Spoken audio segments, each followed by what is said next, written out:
Hello, Tar Heel Nation. Welcome back to another UNC Hoops Talk podcast. And it is March Madness, and we got a show here. Finally got Blake back on the show here. We've gone through this up and down season with no guests. So finally you can stop listening to me ramble and talk so much, and we'll get Blake's point of view, good or bad here. He said he's coming for us today. So should be a good one. Thanks for watching. Thanks for joining in, listening to the podcast, and uniting Tar Heel Nation. Blake, how you doing? Doing good, Dan. How about yourself? We're doing good. We're after last night, I could be doing better, I guess, but we're hanging in there, and we're ready for the Duke game coming up Saturday, hopefully. But we'll get into that a little bit later. Let's start with kind of, again, we haven't had you on all season. You're just kind of blanket overview of where we've gone. I know we talked about preseason, I think, where you are from that point and where you are now. Well, so it's interesting you mentioned preseason. Not having that traditional preseason, I think, has definitely hurt this team. I think it's hurt a lot of teams. I think it's hurt teams that are focused primarily on having their freshmen play good basketball and get better. That summer ball that they play, all those practices that they missed, those are, integral part of a young team uniting and getting, a comfort level with each other that makes them better on the basketball court during the regular season. And missing that preseason, you've seen what it did to a Kentucky team that's very, heavily freshman laden, to a Duke team that also has some young players as well, to this team. You've definitely seen your traditional team struggle. So I think that not having the regular preseason due to the pandemic has hurt. Having said that, I'm glad that the season has carried on, because good or bad, I'm at least happy to see basketball. As far as it pertains to this particular team, it's often said that you're only as good as your last game. I don't think that that's the case, but I do often think that it's true that you're as good as your record, or at least the composite of your overall season. The only time that I would say that doesn't apply, if you start the season 0-10 and then you finish 15-10, obviously something changed. There was a turning point and you got better. So maybe you are better than that 15-10 record. This team is the exact perfect example of a team that is as good as its record. You win a little bit more than you lose. You win most of the games that you should, and you lose most of the games that you should. You can't figure out what they're going to do from one game to the next. And that's because of a wild amount of inconsistency. A lot of them are very young. The older players that were expected to do better haven't done that well. Garrison Brooks has had a very mediocre season. Leaky Black has, again, had a very pedestrian season. He hasn't made the jump that many of us hoped that he would, not only from his sophomore to his junior year, but the one that we hoped that he'd make from his freshman to his sophomore season. That just hasn't happened. He hasn't been able to learn how to score at any level of consistency whatsoever. He's not a great defender, to be honest. He's really not doing a whole lot in his minutes out there. And then you've got guys like Andrew Platek, who we never expected a whole lot from. What you get from him is a bonus in my mind. So if you get a really good game from him, then that's cool. He's going to give you a lot of effort every game. Effort doesn't always turn into wins, but at least he's out there giving it his all. And Armando Bacot, he's been good. He's been very consistent. He's been very solid. He's been probably North Carolina's best overall player, from a consistency standpoint. And he's not going to give you too many games where it's, 6 points and 4 rebounds. He's been pretty solid throughout. It's the freshmen where things have been very frustrating and very lackadaisical. Watching Caleb Love and RJ Davis, and Day'Ron Sharp and Kessler. Yes, Kessler just came off of a really good game, a 20-point, 8-rebound game against Florida State. You can't expect to get that every game. And we've seen the same thing from Day'Ron Sharp. We've seen flashes of absolute, greatness out of him. I think he's a man-child. I mean, the guy is 18 years old, and he's got a body like he's 25, been playing in the league for 10 years. And I think he's going to be really good. I also think he may very well be gone after this season, so we may not get to see most of that talent. And his skill set will continue to grow, but unfortunately, it won't be in a Carolina uniform. And with the UNC backcourt, as we all know, Roy Williams offenses are built on, a couple, 2-3 things. One of them is speed.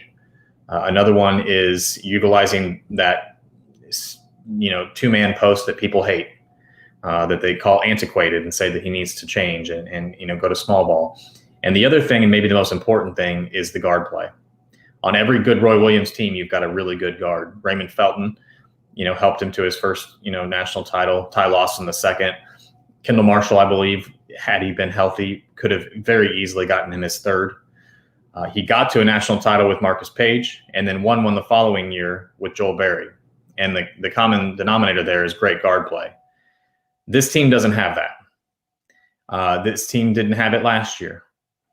And the year before, we were relying on a guard who is more of a score first, pass second, dynamic player in Kobe White, but was also very young, inexperienced, very green. And, not only was he not necessarily at the level that he needed to be at, to elevate North Carolina to a championship sort of season, but neither was the rest of the team around him. They were, a couple of pieces short.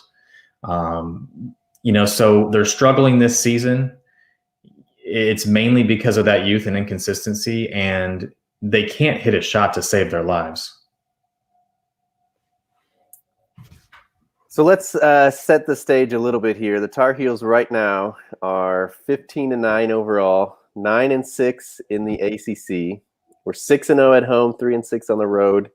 I know Roy has talked some, people said that home road or the home advantage wasn't going to be there this year without fans and stuff. Roy has talked about how there definitely is one.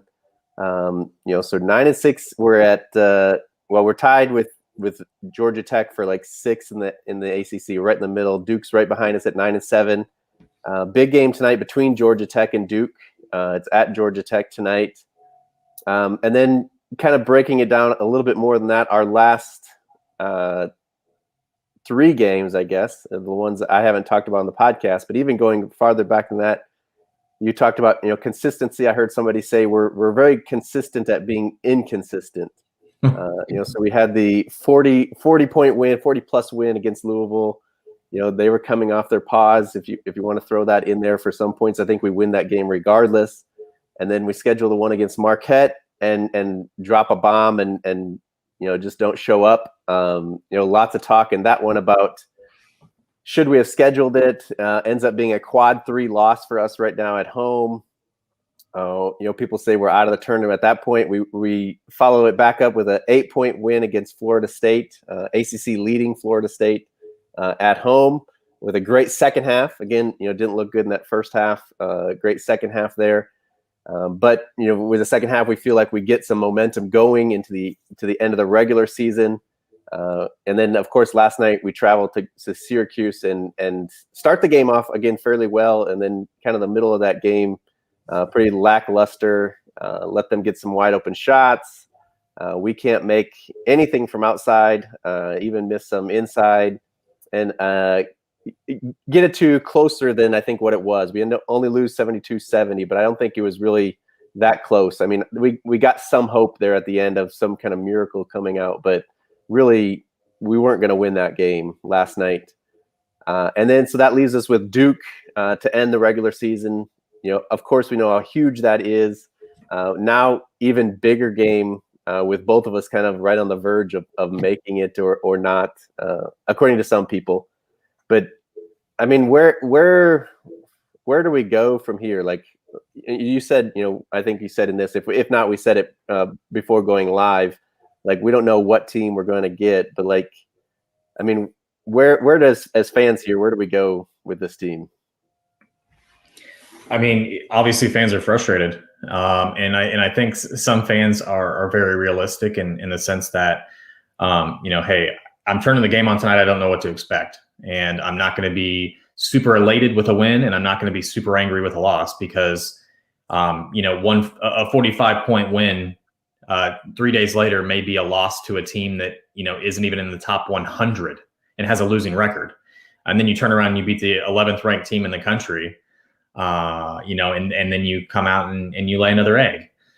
So that is the makings, of a very frustrating season, of a season that you just don't know what to expect. So, these knee-jerk reaction fans that, are saying, aha, I told you so after, a Louisville win, and I think it is worth saying that Louisville hadn't played basketball for a while. And I think Louisville's better than a 45-point loss, especially to a team as really not that good as North Carolina. I think it showed in the game against Duke. Now, do I think that Duke is a terrific barometer for how good a team is? No. But I watched the game, and both teams played pretty well. So in just that vacuum, they looked very good. And I don't think the team that played Duke loses by 45 points. And certainly the team that lost last night and the team that lost to Marquette doesn't win by 45 points. In 2009, you knew what you were getting. Every single game, you were going to get a team that scored 90 points almost. Your home fans were getting biscuits for scoring 100 a lot of those games. You were going to get 20 points out of Tyler Hansbrough. You were going to get, double-digit points from probably Ty Lawson, from Wayne Ellington. You might get, 12, 15 from Danny Green on a given night. You were going to get points, and you were going to see a fast team. It wasn't this up and down. Sometimes it's competitive, sometimes it's not. There was never a question of effort. Oftentimes I'm watching this team and I'm like, where is the effort? Where is the heart? I don't see a guy like Luke May out on the court. I don't see a guy like Tyler Hansbrough out on the court. And I'm not talking in terms of talent or production, but I mean in terms of fire and in terms of just getting angry and going out there and giving it your all. Now, I'm not saying that these guys aren't trying. I'm not saying that they aren't playing hard a good portion of the time, but there are times where it just looks like they are jaded. It looks like they're discouraged, or looks like they're somewhere other than on the basketball court. And, it is mercurial, and it's difficult to get on board with when you're so used to seeing a team that has been as competitive as North Carolina has been, over the last, nearly 2 decades, to then see a team over the last couple of seasons who has, yes, last year battled some injuries and things like that, but also just not been very good on the court. So where do you go from here? I think you just buckle up and, see what happens and, hope for the best. Even if this team makes it to the NCAA tournament, what are we expecting them to do? Which team comes out? Over the last few weeks, it's basically 50-50. We go on this pretty good stretch from January and February. And then now toward the end of February and now beginning in March, it's kind of like every other game. Like we'll see them be really good one game and then they're terrible the next, really good the next game. No consistency. The fact that they don't have a knockdown shooter is just a painful reality. Kerwin Walton, to an extent, has been that player. But we still need a guy, we need a Justin Jackson type.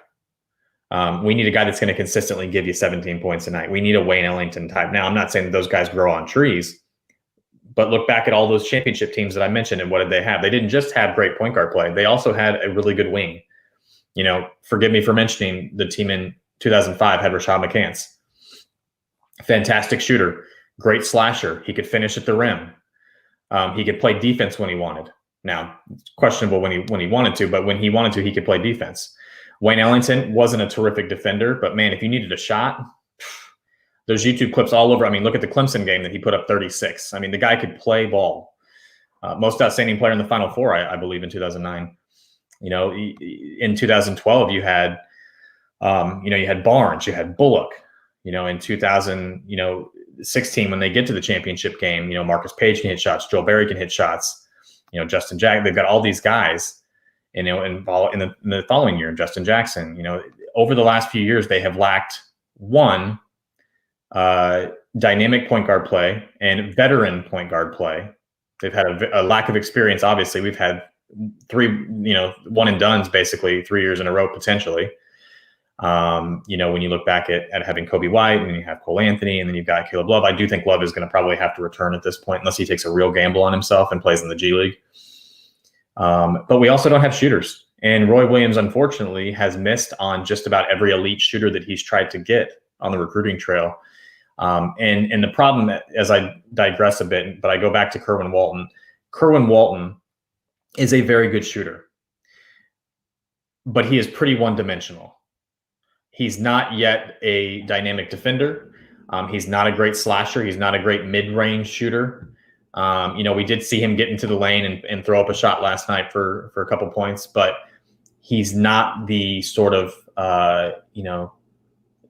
multi-dimensional wing that we've often seen North Carolina teams have over the years. We've also seen him get more three-point shots blocked than any other player on the team, which tells me a couple of things. One, his release is pretty slow, and his release may be a little bit low as well. So as teams continue to scout him and keep their eye on him and prepare for, hey, North Carolina has one shooter, it's that guy, they're beginning to catch on to what he does well. And unless he adapts, he gets quicker, he works on his shot and gets a higher release, then he may continue to struggle as well. Yeah, and he was shooting almost unrealistic, like his percentages, and he got to the point where he shot it and we all thought it was going in every time.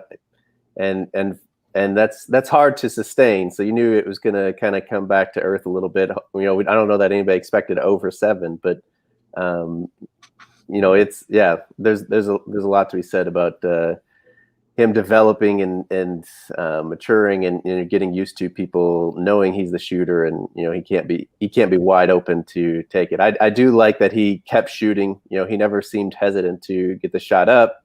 But yeah, obviously there's work to be done there. There's people already kind of getting onto the trend of us winning one, losing one, saying now that we've lost to Syracuse, we're going to beat Duke.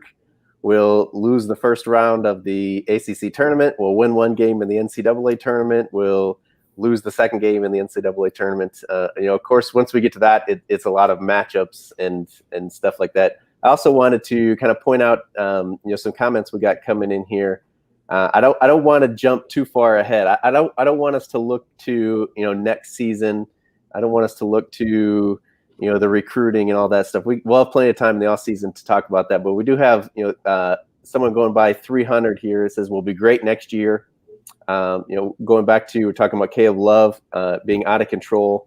We've touched on that being. I think out of control is not inaccurate, but I think it's maybe a little harsh. I think he's inefficient. I don't think when he drives, a lot of times he's necessarily out of control. It's just that he's not taking shots that he's going to make a lot of the times. They're very challenged shots. He says JR can't shoot straight. I'll let you take that one if you want to, but and then Chrissy is watching as well. And we appreciate obviously the comments and people watching.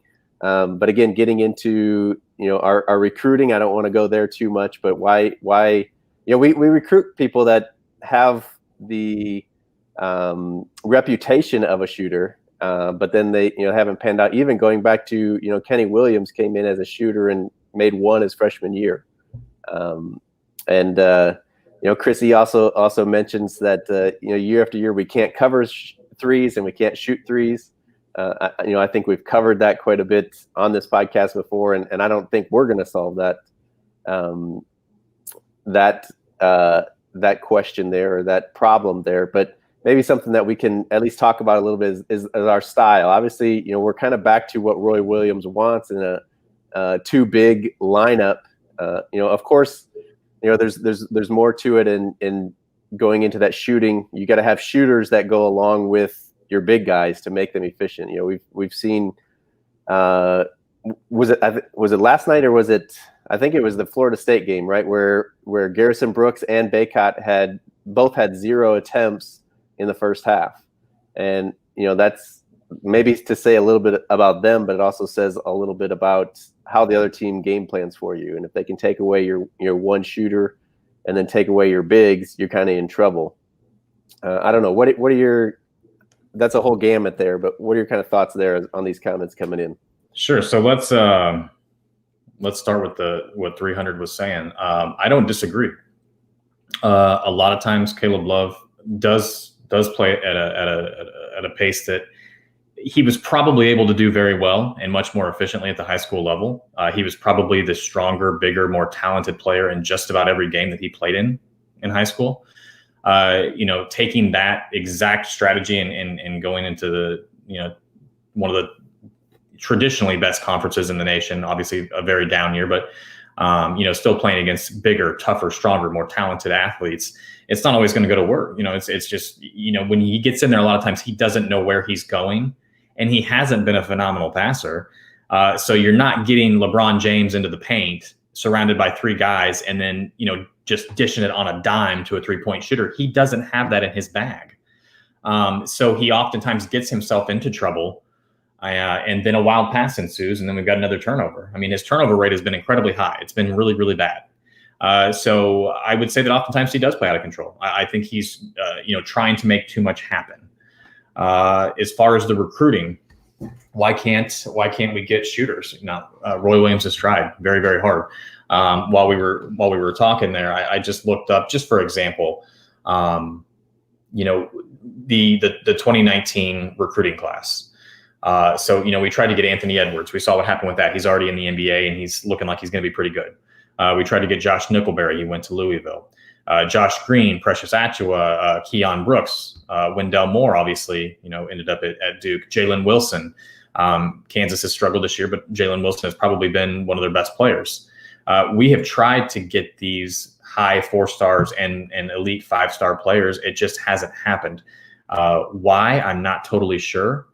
Some of them, I think they have probably seen, North Carolina's offense and how it's been with, with certain players over the years. Everyone hasn't been as successful as, McCants, Ellington, and Justin Jackson.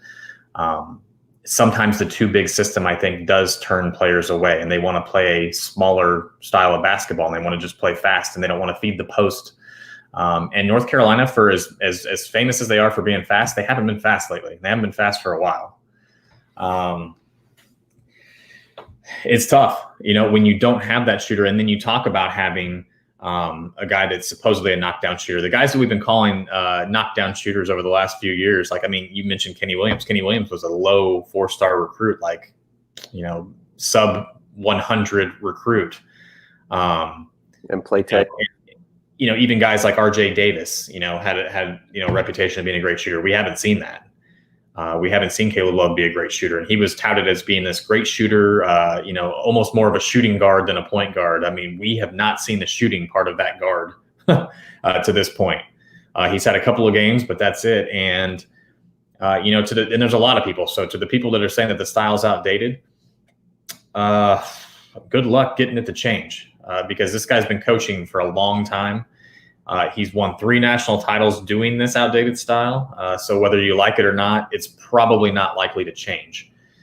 The only time we have seen it change is when he just didn't have the personnel. So he played small ball with Luke May and Cam Johnson and guys like that, but that's just because he had to. He didn't have the bigs. The bigs that could have helped North Carolina beat Texas A&M that year that they took that 20-plus point drubbing in the NCAA tournament, he has those bigs this year. And even with the inexperience of, like a Day'Ron Sharp and a Walker Kessler, or if he would have had like a Baycott and a Sharp on that team could have seen a Final Four pretty easily. They simply didn't have the size. These previous teams have had the guard play that this team needs. So it's like we're having a hard time over the last few years getting it all together. One year we'll have the guard play, but no bigs. The next year we'll have 4 bigs. We have this surplus of bigs this year, and not even mediocre guard play, like basically bad guard play. Finding a way to bring it all together has been difficult the last few years. Yeah, and it talks obviously to, we can sit here and criticize or talk about it, until we're blue in the face. I think it's harder than we realize to, like you said, to kind of get it all matched up. We had the Kendall Marshall injury, and Roy said, I'm never going to be without like 2 point guards. And we've had, some good guards come through, but then obviously, Kobe White goes pro after 1 year. I don't think they saw that coming until it was kind of too late. Cole Anthony, didn't have maybe the pieces around him, and then now we got the bigs, but we don't have the guards. And especially in this one and done culture, or even, 2 and done people going early than they have in the past, it's so hard, I think, to get that matched up. So I don't know that his style is outdated. I think maybe it's more his willing to kind of adapt a little bit sooner to what he does have. And, again, it's you can't just pick your players, I think, like North Carolina used to do. When Dean Smith came, he could pretty much pick any player he wanted and fit his system, and he kind of pick them, recruit them, and they'd come. That's not happening anymore. But let's transition a little bit here. We can't talk about this until we are blue in the face. Let's transition into the last game of the season here. Big matchup with Duke. Like I said before, we're both kind of bunched in the middle of the ACC here. Right now, I think we're projected in the tournament. I think Duke is kind of right on the outside. The first four out or something like that. In the last projections I've seen, anyway. I don't know. We don't have a prediction yet, but what, as much as we can with this unpredictable team that we've said, and Duke's been somewhat the same. What do you kind of see happening Saturday? And is this a play-in game for the NCAA tournament for these two teams? Yes and no. I think it is a game that puts Duke into the field if they win it. I think if Duke wins the game, that they are at that point either a 10 or 11 seed. If North Carolina wins the game, I think that they are for sure in. I think that they could lose the first game of the ACC tournament and they're still in. Now, having said that, I would probably go ahead and win that first game just in case. You don't want to drop a game to like BC and then put yourself right there on Selection Sunday where you're not sure. So I would say, North Carolina, to be safe, beat Duke, win one game in the ACC tournament, you are solid. If they lose to Duke, after having lost this game to Syracuse also, I'm not sure they're in the field. I think at that point they have to, at least to be comfortable, I think you have to win at least one tournament game, potentially two. I don't know. I'm not on the selection committee. I'm not sure exactly what they're thinking or how they'll vote, but certainly in terms of comfort, win the Duke game, because if you don't, things could get dicey, especially if you throw up a goose egg like you did against Marquette. Or certainly like he did against Syracuse until the last 2 minutes of the game. But it's funny that it turns out to be like this with so much on the line. If North Carolina wins their last three games, if they beat Marquette like you think they're supposed to, and if they beat Syracuse like really we feel like they should, this Duke game's importance to North Carolina is, other than just rivalry purposes, very little, because they would be in easily, and they would probably be like an 8 or a 9 seed right now. But that's just not this North Carolina team. That's not who we're watching. That would be too easy. Yeah, that would be too easy. So this game will probably be a 1-point game in one way or another. Who knows how it's going to turn out. I do think that Duke will come out knowing that this is probably playing for their tournament lives. So I think that could be potentially dangerous, especially against a North Carolina team that's been as inconsistent as it has. I don't know that they have like I'm going to turn it into, I'm going to turn it up another gear thing. We've seen them at times be very good, but I don't know that happens because they're just like, oh, we're really going to turn it on, or that just happens to be the game that it happens.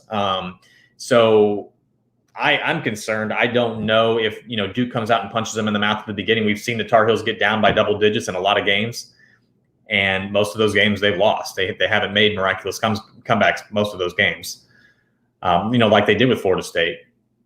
So I think Duke will be fired up.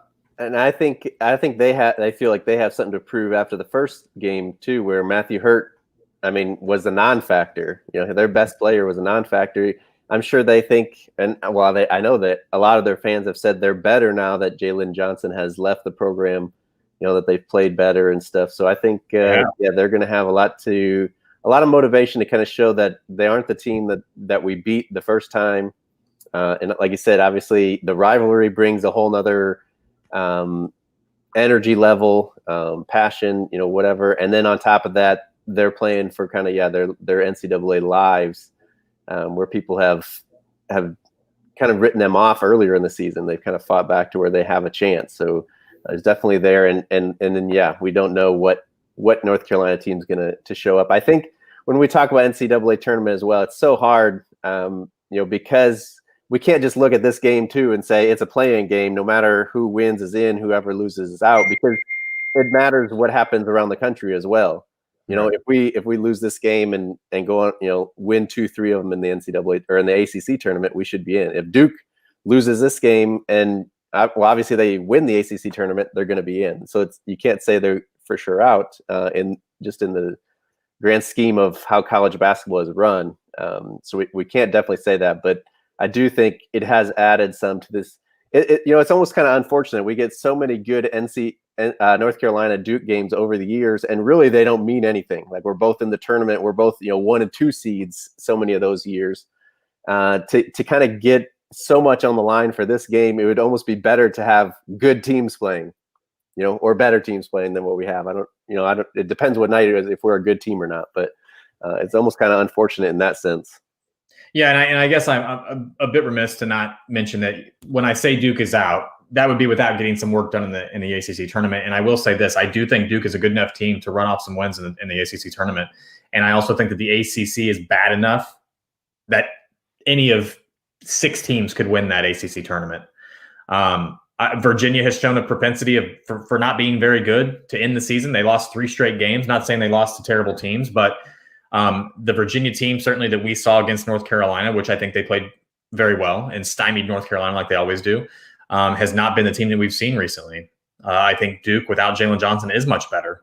And if Matthew Hurt is going to score 38, 40 points in a game, having one player like that in a tournament setting is a game changer. When you've got one guy that you can rely on and say, this is going to be our guy, this guy can give us 30. That can change the complexity of a game and of a tournament, especially a short tournament that's played within a 4-day span, 5-day span. I think they're good enough to win the ACC tournament. I think Virginia is too.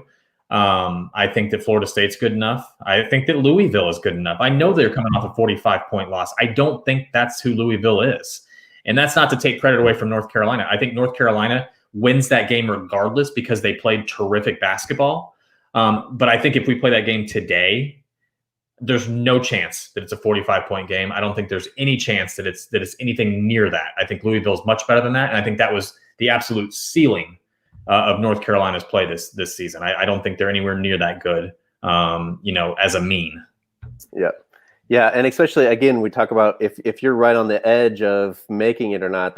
Those teams know that. I think I heard it was either Brandon Robinson or Kenny Williams talking and saying they kind of look at where they're projected. Is this game going to affect seed line, or are we going to get in? So I think players are aware of where they're at, and yeah, you get Louisville, who is right on that edge, and got some motivation to go make a run. And once you get to the ACC championship, you're playing, why not try to win it? A lot of that comes into play. Obviously, the top 4 get the double seed or the double bye. Gets a little bit better chance of winning 3 in 3 days as opposed to 4 in 4 days. Because right, isn't the top 4 get double byes? Am I remembering this right? Yeah, and by my math, so North Carolina still has an opportunity at that, but it's going to take a lot of help. It's unlikely to happen. It is still mathematically possible, like I said, by my math. But it takes a lot of things going right. So that's not likely to happen. And but as far as how many teams can win it, you'd have to say those top 4 teams, any of those could win it. And then, North Carolina, if they went on a run, Duke, if they went on a run, I don't know if Georgia Tech can. It's crazy to think that a Passner team could win the ACC tournament. But there's probably at least 6 teams that could win that ACC tournament, or at least flip it upside down and give somebody else a chance. Yeah. So, all right, I think we've covered a lot of stuff. We've gone kind of all over the board. And just for people listening to this afterwards, I was hoping to do a live stream last night, and I just couldn't do it after the way we played and after that Syracuse game, a post game. But it is something that I would like to entertain here as we get into March Madness and all the fun that it includes, whether our team's in it or not. But so be watching out if you're on YouTube. Subscribe and hit the little notification, and you'll get a notification when we go live from this channel. If you follow me on Twitter, I'll definitely tweet out when we're going to go live, do a post game live stream, and just kind of talk about stuff. But that's something that I like to do, and Blake had agreed to do it last night, and I kind of backed out on him last night. But if he's able to do it against or after the Duke game, that's something that we've kind of looked at doing. So be watching for that, and let me know if that's something that you would tune into and watch and join the conversation as well with your comments, or even pulling people into video. We could, we have the ability to pull you up here and talk with us live as well if that's something that we could, if we wanted to do. But Blake, I've taken quite a bit of your time here, your morning here, so thanks for joining. Any parting words here before we shut down the show? I would say keys to the game for against Duke. Watch these things. If these things are similar to last night, they will absolutely lose. The free throw shooting has to be better. The 3-point shooting has to be better, and the turnovers have to be down. Now, I know those seem like, really obvious things, but even if the Tar Heels shoot poorly overall, if they can knock down a few timely threes and take care of the basketball and make the easy ones at the foul line, it does wonders for the final result of the game, because there's too many games that they've given away this season at the foul line. There's too many games that they've given away just by careless turnovers. And that's what they can't afford to do against this Duke team, because I think this Duke team is better than their record. I think they're playing better than their season has been overall. And I think that they're ready to capitalize on a North Carolina team that is as up and down as we've seen ever. All right, you heard it here first. Like you said, they're all obvious things, but they're so important, especially to this team. I don't want to go too much into that. We know it, and we just got to see it from this team. So be watching, and we'll see you guys real soon here as March Madness ramps up here. Hopefully, our Tar Heels can get a little bit of consistency besides being inconsistent. But Blake, thanks for joining. Everybody, thanks for listening and watching. This is the UNC Hoops Talk podcast, and until next time, go Heels.